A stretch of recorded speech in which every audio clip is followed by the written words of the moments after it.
اعتزاز احسان، لطیف کوسا جیسے مائناز قانوندانوں نے بھی اس پہ سوالات اٹھائے ہیں، اور اس کے اگر انڈیپینڈنٹ جوڈیشل انکوائری نہیں کریں گے حکومت تو یہ سوالات اسی طرح رہیں گے اور لوگ اسی طرح کے سوالات اٹھاتے رہیں گے ہمیشہ۔ ابھی اس بندے کے سامنے آنے کے بعد میرے خیال میں یہ جو انڈیپینڈنٹ جوڈیشل انکوائری ہے یہ بہت زیادہ ضروری ہے۔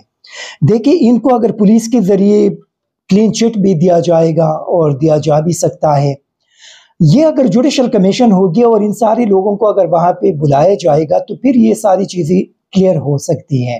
جس پولیس آفیسر نے یہ ساری کارروائی کی تھی ان کو بھی اگر بلایا جائے تو وہ بھی وہاں پہ جوڈیشل کمیشن کے سامنے بتائیں گے کہ اس لڑکے کا، اس بندے کا جو بھی ہے اکیلا تھا، ان کے ساتھ کچھ اور بھی لوگ تھے، حقیقت کیا ہے، وہ ساری تفصیلات پھر پولیس والے جوڈیشل کمیشن کے سامنے رکھیں گے اور بتائیں گے۔ یہ اس صورتحال کے بعد ابھی میرے خیال میں اگرچہ وہ ٹویٹ تو ڈیلیٹ کر دی گئی ہے لیکن اس نے سوالات اٹھا دیے ہیں اور یہ سوالات ابھی رہیں گے، اور یہ ابھی بہت زیادہ ضروری ہو چکا ہے کہ اس کے لیے ایک جوڈیشل کمیشن بنایا جائے۔ دیکھیں جوڈیشل کمیشن بنانا اسی وجہ سے ضروری ہے کہ اصل جو مجرم ہے وہ قوم کے سامنے آ سکے اور وہ نشان عبرت بن سکے، اور اگر جوڈیشل کمیشن نہیں بنے گا اور یہ کارروائیاں اسی طرح چلتی رہیں گے تو پھر لوگ اس پہ سوالات اٹھائیں گے، اور میرے خیال میں آرمی چیف صاحب کو اس پہ ایکشن بھی لینا چاہیے، رول بھی پلے کرنا چاہیے اور حکومت کو پریشرائز کرنا چاہیے کہ اس پہ وہ جوڈیشل کمیشن بنائے، کیونکہ جو اصل مجرم ہے اس کا سامنے آنا آرمی چیف صاحب کے لیے بھی بہت زیادہ ضروری ہے، کیونکہ جو اصل مجرم ہے اگر وہ سامنے آ جائے تو وہ نشان عبرت بن جائیں گے۔ اس میں اگر کہیں سے کچھ اور لوگ شامل ہیں تو وہ بھی ان کے سامنے آ جائیں گے کہ اصل میں کیا سانحہ ہوا، اس کے پیچھے کون تھے، اور اصل جو مجرم ہے وہ کون تھے، اور اس کے پیچھے کیا کچھ سیاسی مقاصد بھی شامل تھے یا نہیں تھے۔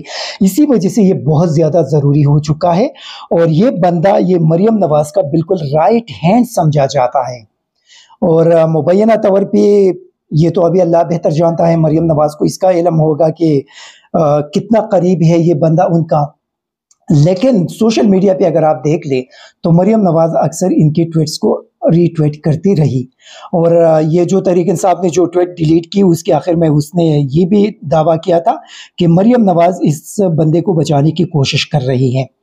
تو میرے خیال میں جوڈیشل کمیشن اسی وجہ سے ضروری ہے۔ اگر یہ پرس کرے اگر یہ بندہ شامل تھا تو یہ پھر اکیلا نہیں ہوگا، اس کے ساتھ ایک پورا ٹیم پھر وہاں پہ جا چکا ہوگا، اور یہ بڑے ایک خوفناک قسم کے انکشافات اس کے اندر سامنے آ سکتے ہیں۔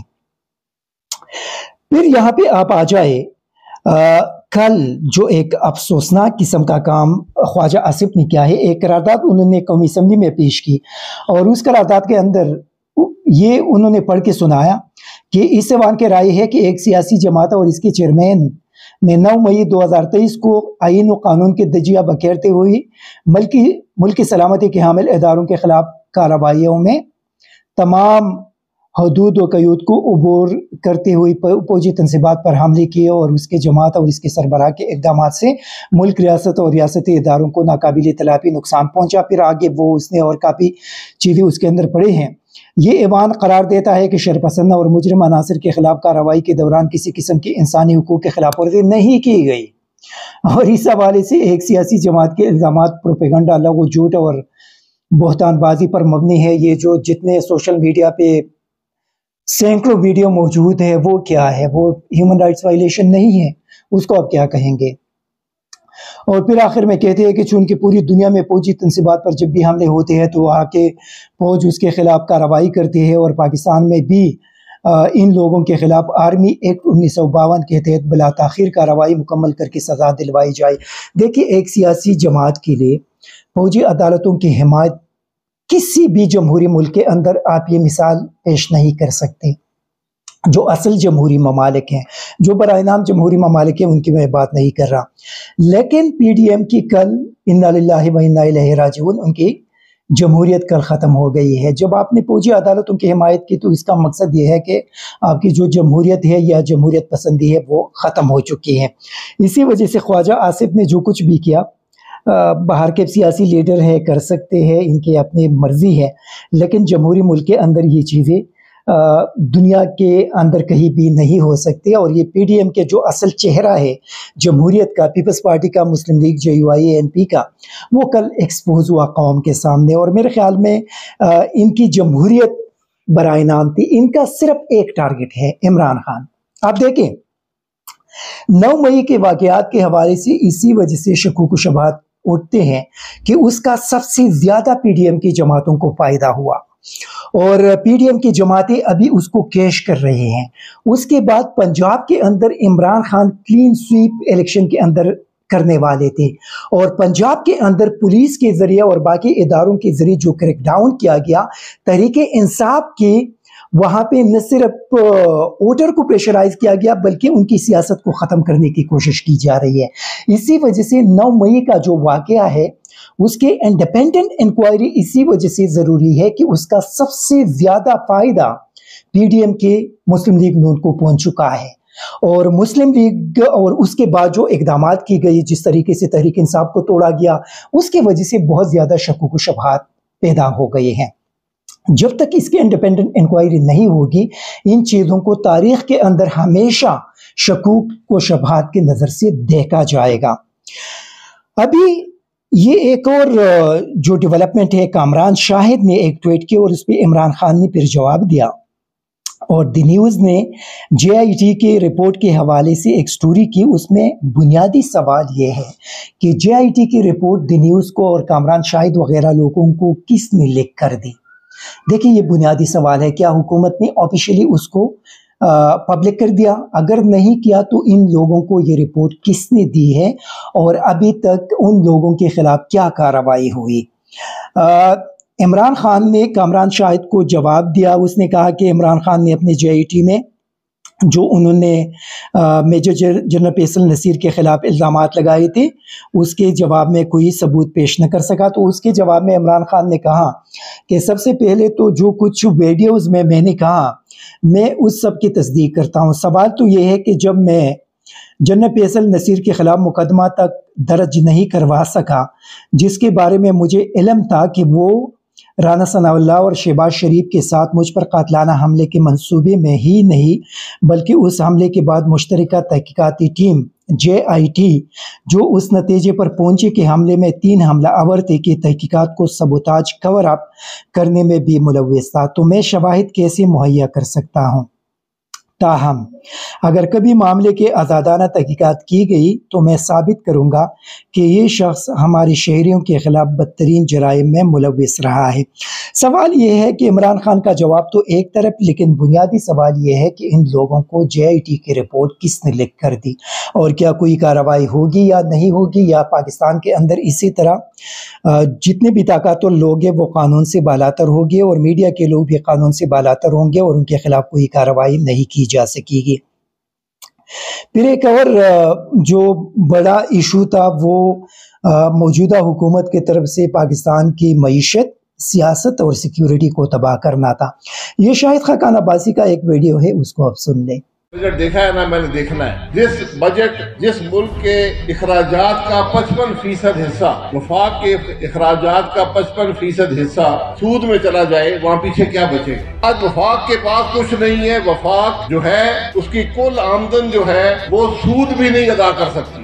آج سود کا ایک حصہ بھی اضافی قرضہ لے کر ہم ادا کر رہے ہیں، اور اگلے سال یہ سود مزید بڑھ جائے گا کیونکہ ہم نے مزید قرضہ لے لیا۔ یہ ہمیں نظر آ رہا ہے کہ اب ہم اس سفر کے آخر میں پہنچ گئے، آگے سڑک نہیں ہے، آگے جانے کا راستہ نہیں ہے۔ اور مجھے سب سے بڑا شکوہ اس بات کا ہے کہ ہم میں سے کسی کو تکلیف نہیں ہے۔ مجھے وہ سوچ و فکر نظر نہیں آتی آج کے نظام کے اندر، چاہے وہ اس ملک کا سیاسی نظام ہو، سیاسی لیڈرشپ ہو، چاہے وہ عسکری لیڈرشپ ہو، چاہے وہ جوڈیشل لیڈرشپ ہو، چاہے وہ بزنس لیڈرشپ ہو، کہ ہمارا ملک کہاں پر کھڑا ہے وہ فکر کسی کو نہیں ہے۔ اگر ہم نے نظام کو نہ بدلا، ملک کے حالات درست نہیں ہوں گے۔ شاہد خاقان عباسی مسلم لیگ کا بڑا اہم رہنما ہے اور ان سے اب سن رہے تھے کہ اس حکومت کی اصلیت کیا ہے اور حقیقت کیا ہے۔ دیکھیں، اس حکومت نے پاکستانی قوم کو تباہ کر دیا۔ پچھلے 1 سال میں جس طریقے سے اس ملک کی معیشت کو تباہ کیا، سیاست کو تباہ کیا اور سیکیورٹی کو تباہ کر دیا، ان 13 جماعتوں نے پاکستانی قوم کا جو حشر بنا دیا، جہاں پر پہنچا دیا، میرے خیال میں یہ پاکستان کی تاریخ میں آپ نے کبھی دیکھا بھی نہیں ہوگا۔ لیکن بدقسمتی یہ ہے کہ اس وقت بس جو کچھ بھی ہے یہ طاقت میں ہے، اور جس کے پاس بندوق ہے بس ان کے خلاف کچھ بھی نہیں کیا جا سکتا۔ فضل الرحمان کی ایک ویڈیو سامنے آ گئی ہے۔ ریسنٹلی آپ لوگوں نے دیکھا ہوگا کہ مشتاق احمد خان، سینیٹر مشتاق احمد خان جماعت اسلامی کے امریکہ گئے تھے۔ ڈاکٹر عافیہ صدیقی سے ان کی ملاقات ہوئی اور یہ پہلا پاکستانی تھا 20 سال میں کہ ان سے ان کی ملاقات ہو گئی، اور اس پہ فضل الرحمان کے حوالے سے لوگ کہتے تھے کہ یہ بڑا تنگ نظر ہے، لیکن میں نہیں مان رہا تھا۔